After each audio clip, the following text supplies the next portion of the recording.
부활하신 주님의 생명이 여러분 모두에게 가득하기를 주님의 이름으로 축복합니다. 오늘 제가 쓸 수 있는 시간이 많지가 않습니다. 그래서 아주 간략하게 여러분들과 말씀을 나누어야 되는데 할 얘기는 많고 걱정이 많습니다. 부활은 교회를 교회되게 한 신앙의 본령입니다. 만약에 부활이 없었다라고 하면은 복음도 없었을 것이고 교회도 존재하지 못했을 것입니다. 부활은 우리 신앙의 기초이고 모든 것이라고 이야기를 할 수가 있습니다. 2015년도 올해의 부활은 우리에게 아주 남다른 의미가 있습니다. 왜냐하면은 130년 전 아펜젤러 선교사와 언더우드 선교사가 한국 땅 지물포에 도착한 날이 올해하고 똑같이 4월 5일이기 때문에 그렇습니다. 아펜젤러 선교사는 제물포에 도착을 하면서 이렇게 기도를 했습니다. 사망의 빗장을 깨뜨리고 부활하신 주께서 이 나라 백성을 얽매고 있는 어둠의 굴레를 끊으시고 하나님의 자녀가 누리는 빛과 자유를 허락해 주옵소서. 아펜젤러 선교사의 이와 같은 기도는 우리 민족 가운데 그대로 응답이 되었고 우리 민족은 사망과 어둠의 굴레에서 벗어나서 하나님의 큰 은혜를 맛보기 시작을 했습니다. 우리는 한국의 복음을 전하여 준 선교사 그러면은 아펜젤러하고 언더우드를 떠올립니다. 그런데 이분들 못지않게 아주 중요한 역할을 한 분이 있습니다. 그분은 바로 스크랜턴 선교사입니다. 스크랜턴은 예일대학과 뉴욕 의과대학을 졸업한 의로 선교사였습니다. 아펜젤러와 함께 일본에 도착을 했고요. 그러나 그는 한국 땅을 밟는 기회를 아펜젤러에게 양보를 했습니다. 아펜젤러가 인천에 도착을 해가지고 서울로 올라왔다가 그만 조선 전국이 너무나 불안정했기 때문에 4개월 만에 일본으로 되돌아가고 말았습니다. 이때 스크랜턴은 그 위험한 조선 땅에 들어와서 다시 아펜젤러가 조선 땅에 들어올 수 있도록 정부의 허가를 받아냈습니다. 그래서 조선에 아펜젤러는 다시 재입국할 수가 있었고 이 아펜젤러 부부하고 스크랜턴의 어머니, 스크랜턴 대부인이라고 이렇게 이야기를 하지요. 이분들이 정동에 마련한 선교기지를 중심으로 선교를 수행을 하게 되었습니다. 이 아펜젤러 선교사하고 스크랜턴 선교사의 그런 그 선교를 보면은 우리 감리교회가 갖고 있는 선교의 특징을 뚜렷하게 볼 수가 있습니다. 그것은 뭐냐? 교회를 1차적으로 세워가지고 교회를 중심으로 한 회심전도를 우선하지 않고 학교를 세우고 병원을 세우고 그리고 사회복지 사역을 통해 가지고 백성들의 마음을 연 다음에 복음을 전하는 것이었습니다. 이와 같은 그러한 그 복음의 그러한 증거는 사람들에게 아주 호응을 얻게 되었지요. 그런데 이 아펜젤러하고 스크랜턴의 그런 그 선교를 보게 되면은 아주 뚜렷한 차이가 있던 것을 우리가 발견을 합니다.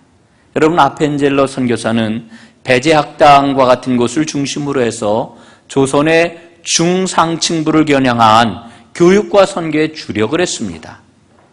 그런데 이 스크랜턴 선교사는 이와는 다르게 아주 가난한 사람들이 모여있는 동네로 갔습니다. 비난한 사람들이 눈물을 흘리는 그와 같은 곳으로 갔습니다. 그래서 스크랜턴이 활동을 했던 것은 주로 남대문과 애옥에 그리고 동대문 지역 이와 같이 빈민들이 모여 살고 있는 그런 동네였습니다. 어렵고 서럽고 가난한 사람들이 모여있는 그러한 그 동네로 다 찾아갔습니다. 그리고 이들에게 의료사업과 빈민들을 위한 구제 사역을 활발하게 전개를 했고 이런 사역들이 발전해가지고 교회가 되었습니다. 그 교회들이 바로 상동교회, 아현교회 그리고 동대문교회입니다. 그 동대문교회에서 펼쳤던 시약소가 바로 이대병원으로 발전을 한 것이지요. 이후에 스크랜턴은 이제 인천과 강화도 지역 그리고 원산과 평양 같은 곳으로 이제 나아가서 더욱더 활발하게 선교 활동을 펼치게 됩니다. 그러나 이 스크랜턴 선교사는 1906년 이후 한국에서 총리 사직을 잃어버리고 감리교 선교의 무대에서 사라져 버리고 말았습니다. 가장 큰 이유는 제도권 인사들과 생긴 그런 그 갈등 때문에 그랬습니다. 그래서 지금까지 스크랜튼 선교사는 잊혀진 선교사로 남아 있습니다. 그러나 스크랜튼은 잊혀진 선교사로 남아 있어서는 안 되는 분입니다.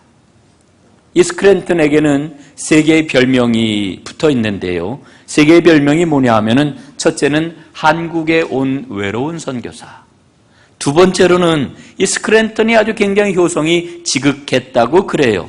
그래서 스크랜튼 대부인 어머니에게 극진한 효도를 한 효자 선교사. 그리고 세 번째는 제가 생각을 할 때는 그에게 가장 걸맞는 별명이라고 생각을 하는데 한국의 선한 사마리안 선교사라고 하는 이와 같은 세 개의 별명을 얻었습니다. 올해 우리 한국 감리교회에서는 이 스크랜튼 선교사의 잊혀진 선교 사역을 복원을 제대로 해보려고 합니다. 그래서 그가 부활하신 주님의 복음을 어떻게 믿었고 구체적으로 어떻게 그 복음을 따랐는지 우리는 배우려고 합니다. 여러분, 스크랜튼 선교사의 자신의 생애를 들여가지고 헌신했던 그와 같은 삶은 어떻게 가능했던 것일까요? 바로 부활하신 주님께서 그 안에서 역사하셨기 때문에 그렇습니다. 여러분, 오늘 본문 말씀을 보면은 막달라 마리아와 여인들이 예수님의 시신에 향유를 발라드리려고 새벽 일찍 예수님의 무덤을 찾는 장면이 나옵니다. 그런데 무덤에 돌은 보이지 않고 돌 위에 앉아있는 천사를 만나게 되지요. 천사가 이렇게 이야기를 합니다. 너희들은 왜 산자를 죽은 자 가운데서 찾느냐? 예수님은 살아나셨고 이미 갈릴리로 가셨다. 이렇게 이야기합니다. 여러분, 부활이 무엇입니까? 부활은 믿음입니다. 그리고 부활은 경험한 사람에게 부활을 증언하는 능력을 부어주십니다. 여러분, 복음서에 나와 있는 부활의 증인이 된 사람들을 우리는 수없이 만나게 됩니다. 그 가운데서 오늘 저는 이 막달라 마리아를 살펴보고 여러분과 은혜를 나누고자 합니다.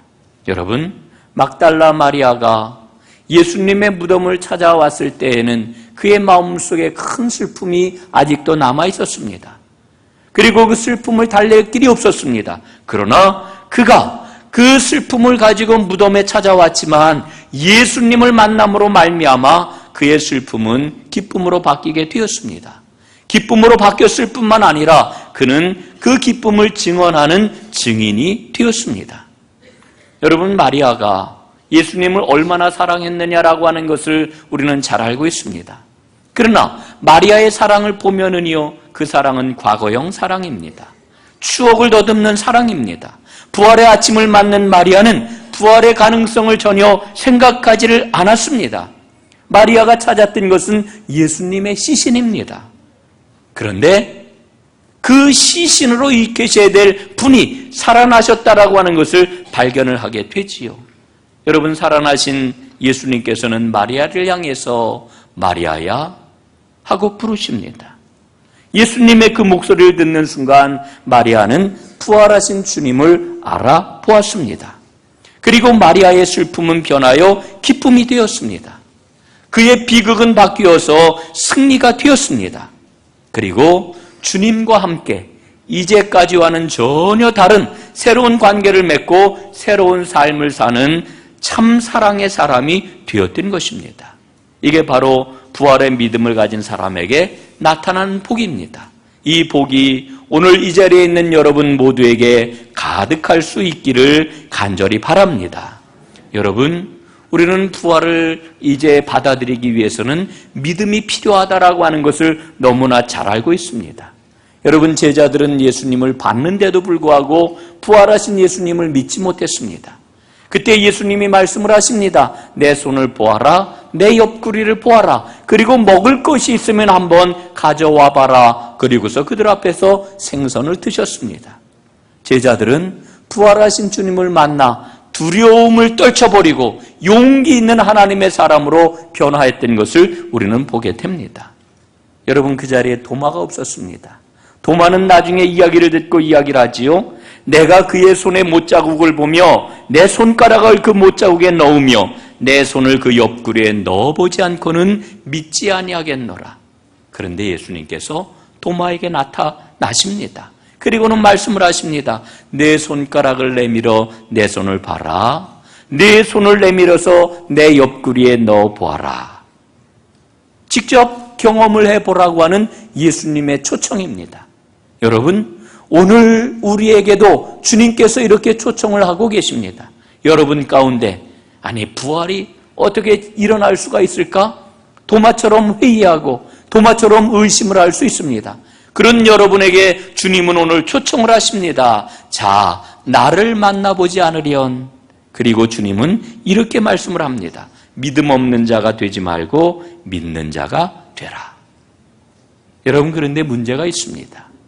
도마는 부활하신 예수님을 직접 만났습니다. 그분의 음성을 들었습니다.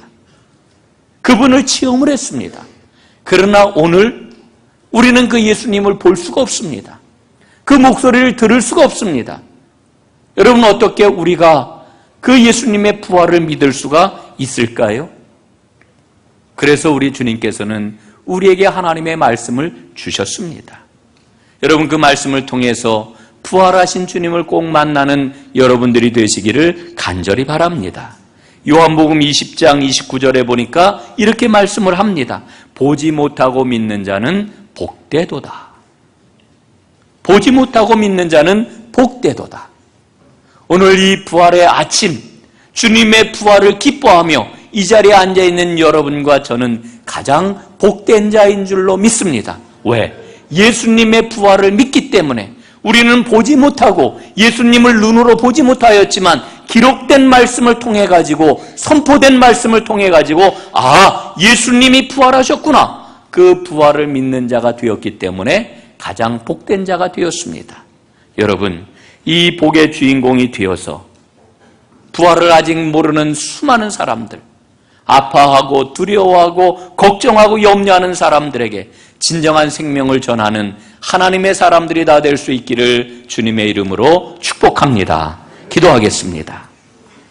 살아계신 아버지 하나님, 부활하신 주님을 만나 인생의 슬픔과 두려움을 떨쳐버리는 진정한 기쁨과 승리의 주인공 되기를 원합니다. 오늘 우리에게 말씀하시기를 보지 못하고 믿는 자는 복되도다 일러주셨으니 이 복의 주인공이 다 되도록 이 시간 저희 가운데 임하여 주옵소서.